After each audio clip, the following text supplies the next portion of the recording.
I don't know if it's like cinematically correct, but you guys were way too far away, so I had to move you closer. You guys were like, you have to be like in the middle. Alright, hi, my name is Samantha, and today we're going to talk about books, like we do every day on this channel, actually. So if you like talking about books, then make sure you hit the subscribe button. But basically today we are going to be talking about some books that I recently hauled. So this is my second video. I have gone on a classic literature binge. I have found the section of YouTube where all like the English lit students reside, and I have been really inspired to pick up a lot of classic literature. And if you don't know, classic literature books are great books to pick up because they're cheap and you find them a lot of used copies. And so I have a bunch of new classic literature books. However, there is a caveat to that, and that is it is really hard to talk about classic literature. It's hard to review it, it's hard to discuss it if you aren't an English lit student. So I've broken up this haul into several segments, and this is my second edition. This is my second episode of the classic lit books that I've picked up. I'll link the first one down below, but I have 5 more books that I have recently gotten from Pinga Books, from my secondhand store here. I actually have one that I've had for a really long time, but I haven't read yet. I've had it since I was in high school, but I just kind of like wanted to bring it to the forefront, and the best way to do that is to talk about it. And I thought, why not a book haul that is classically inclined? So why don't we just go ahead and jump into it. So the first book that I want to talk about is War and Peace by Tulsoy. I want to talk about this one first because this was actually inspired by a very specific booktuber, Emmy. I'll link her channel down below in the video that I watched. But basically, I have never been inclined to read War and Peace. I have read literature on my own and throughout school, but I've never even thought of picking up War and Peace by Tulsoy. However, this year I did read Anna Karenina, and then I happened across Emmy's YouTube page, her YouTube channel, and she read this book and made it just sound so good. And I don't know if I'm making a mistake. I don't think I am, but I'm gonna go ahead and try and pick it up.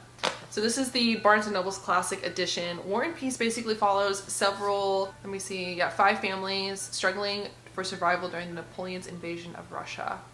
So you have Prince Andre, which I watched the vlog from Emmy, and apparently Prince Andre is like top notch. You have Pierre, Natasha, and yeah, really, I'm just excited about reading another Tulsoy. I really like Anna Karenina.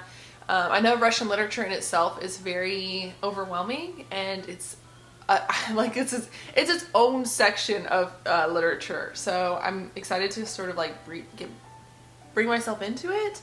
I know a lot about American literature, so I'm ready to branch off. American, European literature. I'm ready to branch off and try some new things. And Tulsoy, I think, is the most easiest. It's the most easiest. Most easy? It is the most easy to kind of open that door. But yeah, Anna Karenina was great. I'm excited to read War and Peace. I don't even want to try to do a vlog for this because Emmy did one just beautifully. Like I said, it's linked down below. But yeah, we picked up Tulsoy, another Tulsoy, so that's exciting. Speaking of Russian literature, like I say, it's literally could take a semester on just Russian literature. So the next book I'm gonna pick up is Fyodor Dostoevsky. This is Crime and Punishment. He is another author, Russian author, that from my understanding is difficult to read. So I'm looking for a little more of a challenge with this book. This is let me read the back, because once again, I did this in the first video as well. Sometimes when it comes to classic literature, it's easiest just to read the synopsis that's on the back, because there are literally people who study this for a living, and I can almost guarantee that they're more eloquently spoken than I am. But so I'm gonna read a little bit of the back. I'm sorry if you don't like that. That's what's gonna happen, at least for this. How Raskolnovich, a former student, deluded, kind, handsome, mercilessly intellectual, comes half dreaming with a borrowed hatchet to murder an old woman moneylender is the central action of Crime and Punishment. From its opening pages, Dostoevsky attaches us unreservedly to his hero, creating an intimacy that is claustrophobic, full of tension, and as haunting and relentless as a love affair. Begun as a novel concerned with the psychology of a crime and the processes of guilt, it surpasses itself to take on the tragic force of myth. So, if you didn't get the gist from the synopsis, which I wouldn't blame you because this actually is an older A Penguin's Classic edition. Basically, there's a student who purposefully goes out and commits a murder in order to kind of, and Tulsoy uses this as a way to dissect the justice system, and like it says in the back, like your ideas of crime and guilt, and apparently it's really great. This is where I was told to start with Tulsoy. They also have the Three Brothers, which apparently is a little bit, it's even more twisted than what this sounds like. So that'll be the next one that I pick up. But Crime and Punishment is where I'm going to start if I go this deep into Russian literature. Like I said, we're going to have to get past the almost 1,200 page honker that is War and Peace first, but there's those two. Okay, I'm really rambling, but the next book is an Ernest Hemingway. It's The Sun Also Rises.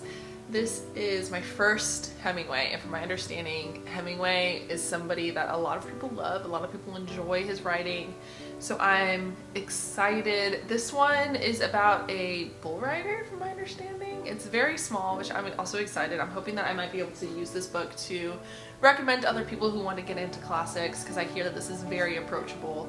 But once again, let me kind of like go through the synopsis with you. It says, a poignant tale of love, loss, and power to endure. During the aftermath of World War I, the story follows Jake Barnes, an American war veteran, and journalist Lady Brett Ashley, an independent, wealthy Englishwoman whose lust for newfound liberation and sexual freedom knows no boundaries. Aptly named The Lost Generation, Hemingway depicts the suffering and disillusionment of this generation who grew up in the shadow of the First World War. The themes of passion, jealousy, exuberance, and masculinity all come to the fore. The novel follows a group of British and American experts in Paris and their decision to travel to Pamplona for the bull running fiesta. It sounds intriguing to me, a little bit of a love story. Anything to do with war veterans and their post-war adventures I seem to enjoy, as weirdly as that is. Maybe it's like one of those weird tropes that I like, very specific trope. But yes, this one is going to be the first Ernest Hemingway I ever read. I know The Old Man and the Sea. It's on my shelf. That's another one that lots of people would like to read. Hemingway is the short story mastermind. So if I enjoy these, I'm hoping to be able to recommend you guys a lot of the short stories that he writes. Like I said, he's apparently very approachable, and that's what I'm looking for. I'm looking to be able to recommend other people who are like me, average readers, a lot of approachable books, a lot of approachable classics. The next one, so this is the one that I've had since high school. I want to talk about how I hauled this book, okay? My English teacher, I think she was my English lit teacher, I forget her name, but after the summer, I was talking to her about, I think I also mentioned East of Eden. One of my best friends in high school as well loves East of Eden. So she grabbed this book off of her shelf, and I actually, might have forgotten to give it back to her. Even as a teenager, I had a lot of books, and I think it fell into one of my piles. So as funny as it is, it does say English Department, Bartlett High School in the front, so that's my bad. And it is a library edition. I mean, it's been almost 10 years now, so I think we can move on, maybe, hopefully. Bartlett High School might hunt me down. I don't know. In this little corner of the internet, I don't know if they'll know that I still have one of their books. But this is John Steinbeck's The Grapes of Wrath.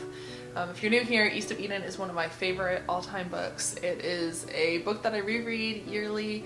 I always find inspiration from. I love the story. And I also like John Steinbeck's writing. I like not only his writing, but like his choice for his setting, for his people, for his characters. I love that. And this is another book that's set in America. And so this is the 1930s. It follows a man, I believe, crossing America during the Dust Bowl. So I also have just read Kristen Hanna's The Four Winds, and that centers around the same situation. And I'm hoping that I enjoyed that book enough, I would be able to pick up a classic or centering around the same setting by an author that I love and enjoy it just as much. So I will go ahead and read the synopsis of this book in case you enjoy that. You enjoy that. So let's see. The Grapes of Wrath summed up its era in the way that Uncle Tom's Cabin had summed up the years of slavery before the Civil War. At once naturalistic epic, captivity narrative, road novel, and transcendent gospel, Steinbeck's fictional chronicle of the Dust Bowl migration of the 1930s is perhaps the most American of American classics. Although it follows the movement of thousands of men and women and the transformation of an entire nation, The Grapes of Wrath is also the story of one Oklahoma farm family, the Joads, who are driven off their homestand and forced to travel west to the promised lands of California. Out of their trials and their repeated collisions against the hard realities of an American divided into haves and have-nots, Steinbeck created a drama that is intensely human yet majestic in its scale, moral vision, elemental yet plain-spoken tragic, but ultimately stirring in its insistence on human dignity. Yeah, I'm excited to read this. I saved it for last because I'm actually very excited to read this, and I'm kind of embarrassed that it sat on my shelf for 10 years, even though I love East of Eden so much. So this is gonna happen sooner rather than later. Maybe I'll start off the year with this book. I'll end the year with East of Eden, and I'll start off the year with Grapes of Wrath, but I'm so excited about this book. Hi guys, this is Editing Sam. This is the problem with not hauling your books all at once, is that I forgot that I already hauled Count of Monte Cristo. So instead of that, I'm gonna haul another Alexander Dumas, and that is The Man in the Iron Mask. Like I said, you're not gonna know, but like I said, I picked up this book as well. I have literally nothing about it, but I knew that I had already read the Three Musketeers, and now, hopefully soon, the Count of Monte Cristo, so it makes sense that I wanted to go ahead and pick up The Man in the Iron Mask. I'm gonna read the back of this, because like I said, I am gonna figure out what it is alongside you. I know that there's movies, and this is a classic, so let's jump right into this, okay? 17th century France boils with plots and counterplots as King Louis struggles to extend his power and transform himself into the Sun King. Locked within the dreaded Bastille prison may be his enemy's ultimate weapon, an anonymous prisoner forced to wear an iron mask so that none may see his face and learn his astonishing secret. Soon the famed Danton and the Three Musketeers are swept into action, but not on the same side. Will they actually be forced to fight each other? I didn't know this was a Three Musketeers book. I'm excited that that's so exciting because I liked the Three Musketeers. How did I not know that? We're learning, we're developing, we are progressing as a human being, apparently. Thank you, BookTube, for making me jump back into classic literature, because this is going to be exciting. All right, there you go. So this is actually the Alexander Dumas I wanted to talk about in this video, not the Count of Monte Cristo. If you want to see that book, you'll have to check out my other book haul down below. Like I said, I did buy all these books at once, but I wanted to break them up in 5 books at a time because I didn't want to overwhelm people with a bunch of classic literature haul, like a big old classic literature haul. So that's that. Thank you for hanging out with me. And now Samantha is going to continue with the book haul. All right, that's it. That is the stack. Let me grab it. I'm sitting on my bed. Let me grab it. Yeah. So not too bad. Some chonkers, some nice short books as well. Lots of books that I'm hoping I can read, vlog, review, and recommend to everyone on my channel. So here we are. If you made it this far, go ahead and subscribe. I will see you guys in other videos, maybe centering around these, maybe centering around, you know, whatever I decide to pick up for the month. But I will see you guys next time. Thanks for hanging out with me. Bye.